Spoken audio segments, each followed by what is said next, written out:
कृष्ण का। देखो हमेशा ये ध्यान रखना चाहिए, मनुष्य इस संसार में आने के बाद में भूल जाता है, उसको लिए तो कहते हैं कि वो ये संसार के जितने कार्य हैं, ये माया के जितने कार्य हैं, उन कार्यों में फंस जाता है।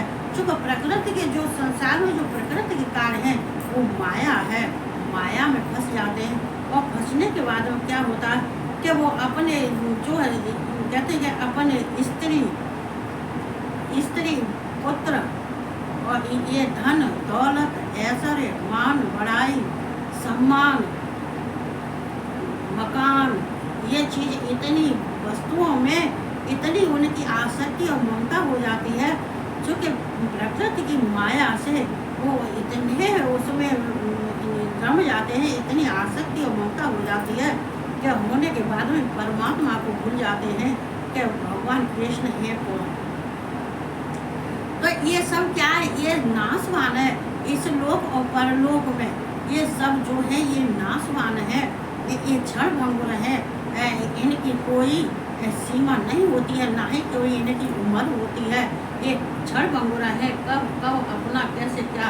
तो ये इन सब के अगर तुम भगवान कृष्ण परमात्मा को अगर तुम उनको सच्चिदानंद भगवान समझ के परम ब्रह्म परमात्मा निर्गुण निराकार समझ के और अगर भगवान कृष्ण की तुम आराधना पूजा करते हो और उनसे प्रेम करते हो, उनके तत्व से जानते हो, तो हो सकता है कि तुम जन्म जन्म में जो है कभी भी भगवान की अपूर्णता नहीं रहेगी।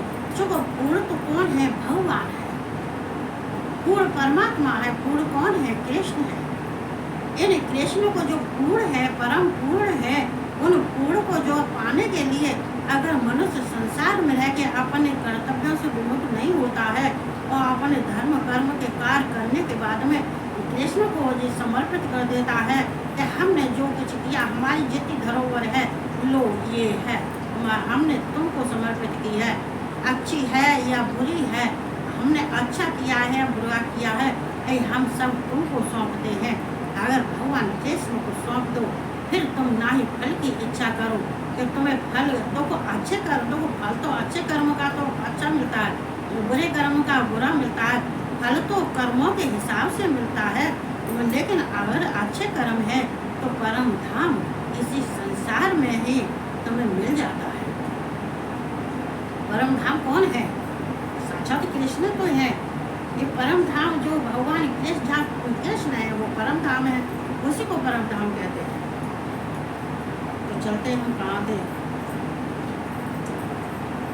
बहिरंतश्च भूतानां चरमेव च सूक्ष्मत्वादत्त वेगेयं दूरस्थं चान्त के च तत् च अंत के च तत्। देखो भगवान कितना अच्छा इसमें लिखा है। देखो वह चराचर सब भूतों के बाहर भीतर परिपूर्ण है।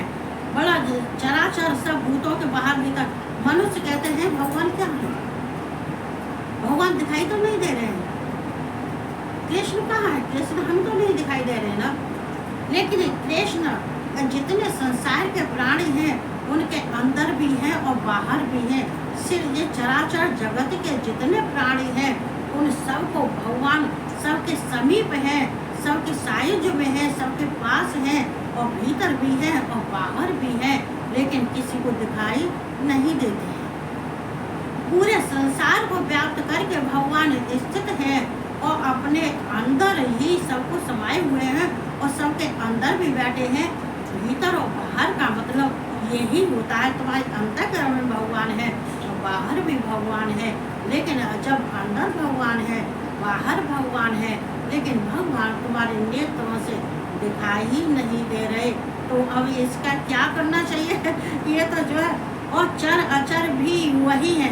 ये चारों तरफ भगवान चर हैं अचर भी हैं।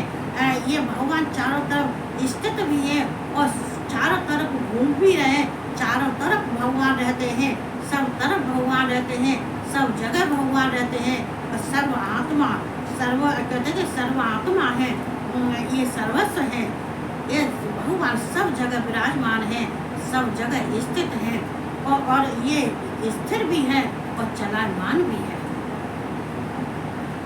लेकिन देखो सब कहते हैं कि अरे जो भगवान हमें हम तो पहले हम जो परिक्रमा लगाने गए थे, तो एक नटखटिया सा छोटा सा बच्चा था, वो हमारे पास आ गया, हमें देख रहा था और हंस रहा था, मुस्कुरा रहा था, लेकिन हम उसको जानते ही नहीं है और वो हमें नहीं जानता है। जब तुमको वो नहीं जानता है, उसे तुम नहीं जानते हो, तो वो नटखटिया कौन था जो तुम्हारी तरफ हंस रहा था? तुम्हारी तरफ कोई ऐसे ही नहीं हंस देगा। यही तुम्हारे संकेत हैं, यही तो संकेत हैं कि तुम्हारे जो है तुम्हारी भक्ति के कारण भगवान कृष्ण तुम्हें परिक्रमा मार्ग में तुम्हें मिल गए और दर्शन दे गए।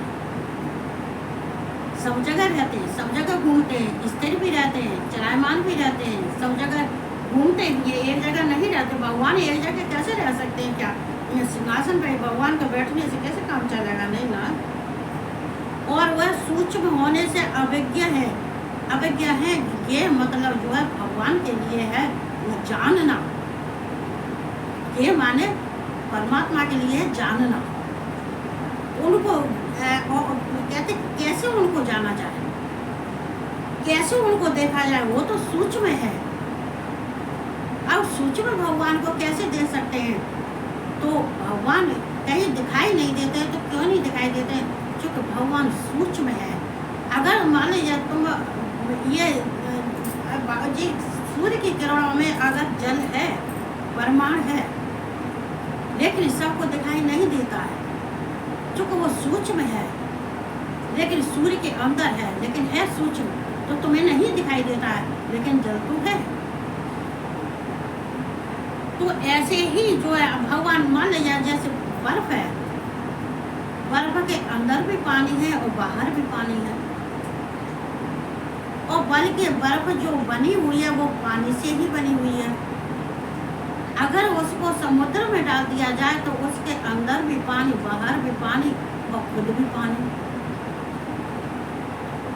तो ऐसे ही भगवान है, भगवान को ऐसे समझना चाहिए जैसे मान लीजिए ये आकाश है, ये जल वायु और ये पृथ्वी, जल और वायु और अग्नि, ये सबको अपने अंदर आकाश समाये हुए है और उसको समाने की वजह से लेकिन सब उसी में आकाश में स्थित है, लेकिन ये फिर भी इनको कोई नहीं देख पाता है। तो मतलब जो भगवान जैसे आकाश में ये सब देवता विराजमान है, वैसे भगवान के अंदर सारा संसार के जितने जगत के स्वामी हैं वो भीतर बाहर भगवान के अंदर विराजमान है और बाहर भीतर भी रह रहे हैं भगवान और बाहर भी रह रहे हैं। ऐसा नहीं है कि नहीं रह रहे। अगर भगवान जो कुछ भी कार्य करते हैं लेकिन तुम उनको करते हुए नहीं देख सकते हो, लेकिन कार्य सब हो रहा है, कार्य सब हो रहा है, लेकिन तुम्हें नहीं मालूम कार्य कैसे हो रहा है।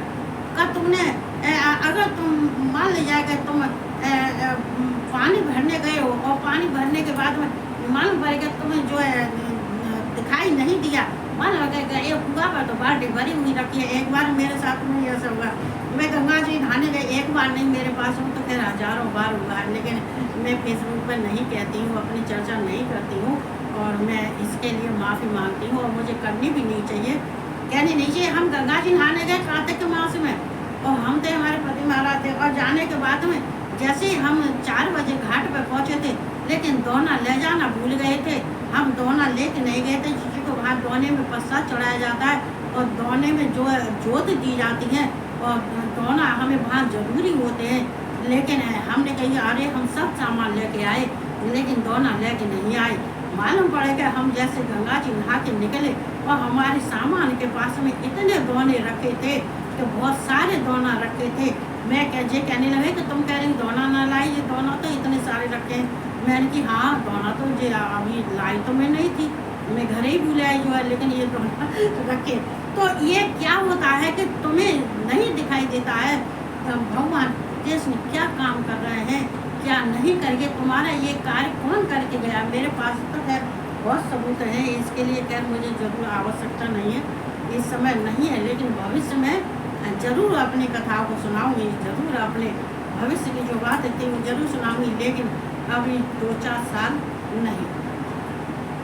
तो ऐसे ही भगवान कहते हैं कि सूक्ष्म है लेकिन किसी को दिखाई नहीं देते, लेकिन तुम्हारे समीप है, तुम्हारे पास है, तुम्हारे साइज में है, लेकिन तुम्हें नहीं दिखाई दे रहे हैं। तथा अति समीप में और दूर में भी वह स्थित वही है। बोला तुम्हारे समीप में है। जो अज्ञानी होते हैं वो नहीं समझ पाते कि भगवान हमारे समीप हैं। जो ज्ञानी होते हैं, जो सिद्ध पुरुष होते हैं, वो सब समझ जाते हैं कि भगवान हमारे पास में है। भगवान दूर होते हुए भी तुम्हारे पास हैं और तुम्हारे पास होते हुए भी दूर हैं।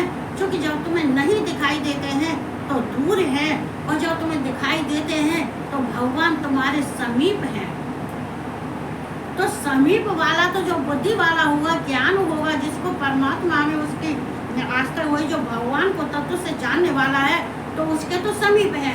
और जिसको भगवान को कभी उसने दर्शन ही नहीं किए, भगवान को कभी देखा ही नहीं, भगवान का कभी नाम भी नहीं लिया, भगवान को कभी एक फूल अर्पित भी नहीं किया, तो क्या भगवान उसके समीप है?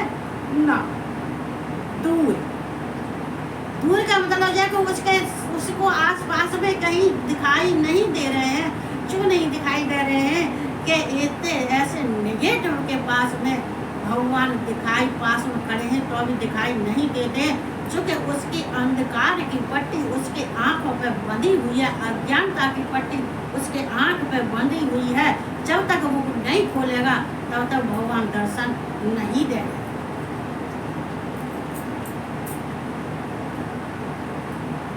तो हमें ये मानना चाहिए, ये सोचना चाहिए, अरे संसार में तुम आए हो तो क्या खाने के लिए आए हो कि ये भी खाओ वो भी खाओ, ये पहनो वो पहनो, वस्त्र, स्त्री, पुत्र, धन, दौलत, मान, सम्मान, बड़ाई, गाड़ी, बंगला, ये जो छड़ जो चीज़ है उसमें तुम्हारी आसक्ति रमाए बैठे हुए हो।